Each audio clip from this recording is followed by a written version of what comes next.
साथियों, जय किसान में रवि आज़ाद।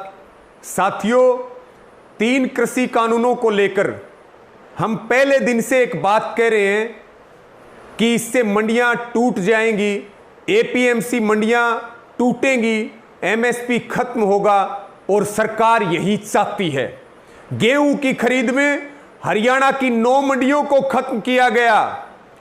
1 अक्टूबर से यानी कि आज से बाजरे की सरकारी खरीद होनी थी, जिससे सरकार ने हाथ खींच लिए और सरकार कह रही है मंडी में मत आओ, मंडी में नहीं आना क्योंकि मंडियां तोड़नी हैं, हम आपको 600 रुपए घर बैठे देंगे। यानी कि किसान बाजार के हवाले, बाजार में उससे लूटपाट हो, उसकी उपज औने पौने दामों में बिके और मंडियों का प्लेटफार्म तोड़ दिया जाए। अगर आपके पास इतने ही पैसे हैं खट्टर जी, तो फिर हमें खैरात नहीं चाहिए, हमें हमारा हक चाहिए। हम अपना बाजरा एमएसपी के ऊपर मंडियों में बेचेंगे। इसी के साथ में अब एक और फरमान आ गया है। धान उत्पादक जो जिले हैं, पहले सरकार ने कहा 25 सितंबर से खरीद करेंगे, उसके बाद कहा 1 अक्टूबर से खरीद शुरू होगी।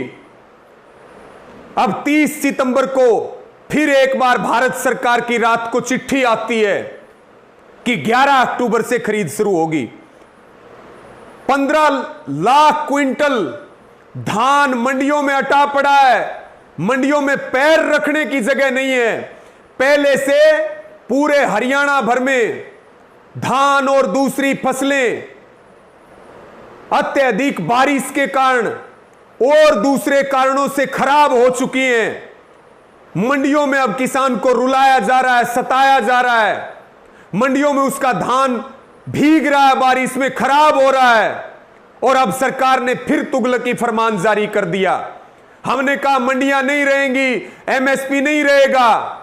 बीजेपी ने कहा मंडियां थी है रहेंगी, एमएसपी था है और रहेगा। साथियों, अब हमारी आंखों के सामने मंडियों को तोड़ा जा रहा है। मंडियों को बचाने की अंतिम लड़ाई है, एमएसपी को बचाने की अंतिम लड़ाई है। इसलिए हम 3 काले कानूनों की वापसी और एमएसपी का लीगल कानून चाहते हैं ताकि किसान को न्याय मिले। और साथियों, इसी के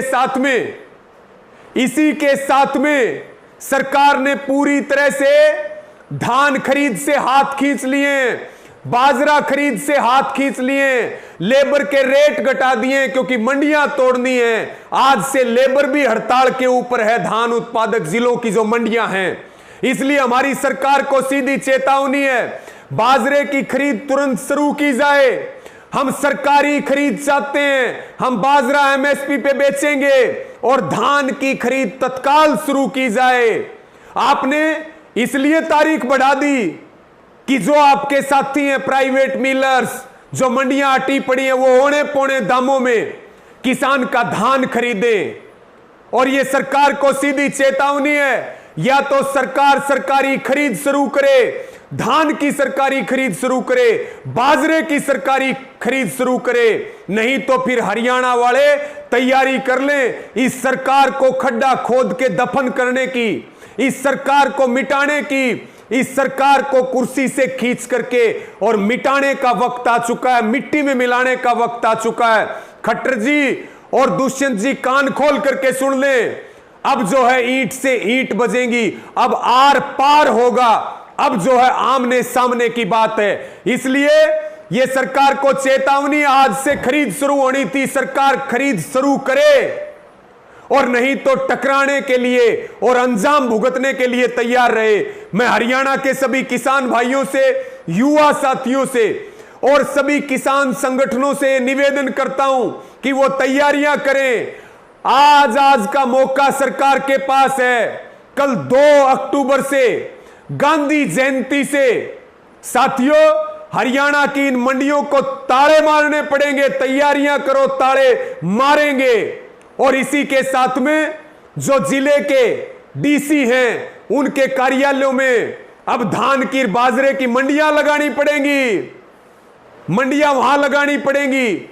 और साथियों, यह भी निवेदन है, ये बीजेपी के जितने एमएलए हैं जेजेपी के एमएलए हैं, बीजेपी के एमपी हैं और जो बड़े नेता हैं इनके घरों को घेरने की तैयारी करो। अपनी ट्रालियों में धान और बाजरा भरेंगे और जो बीजेपी जेजेपी के नेता और एमएलए एमपी हैं इनके घरों के बाहर डेरा डालेंगे, इनको घरों के अंदर बंद रखेंगे और वहीं अपनी ट्रालियां खड़ी करेंगे और जब तक वहां रहेंगे जब तक सरकारी खरीद शुरू नहीं हो जाती है। इस वीडियो को शेयर करें, सारे हरियाणा वाले तैयारी करें और जोरदार तैयारियां करें इनके घरों को घेरने की, डीसी ऑफिस को घेरने की और ईंट से ईंट बजाने की तैयारी करें। या तो सरकार खरीद शुरू कर ले, नहीं तो गांधी जयंती से जो गोडसे की भक्तों वाली पार्टी है उसकी जड़ें उखाड़ने का काम शुरू किया जाएगा। ट्रालियां भरी जाएंगी और इनके घरों के बाहर डेरे डाले जाएंगे और ना कोई घर से बाहर आ पाएगा ना कोई अंदर जा पाएगा। यह बात कान खोल करके सुन ले। इस वीडियो को शेयर करें साथियों। धन्यवाद। जय जवान जय किसान।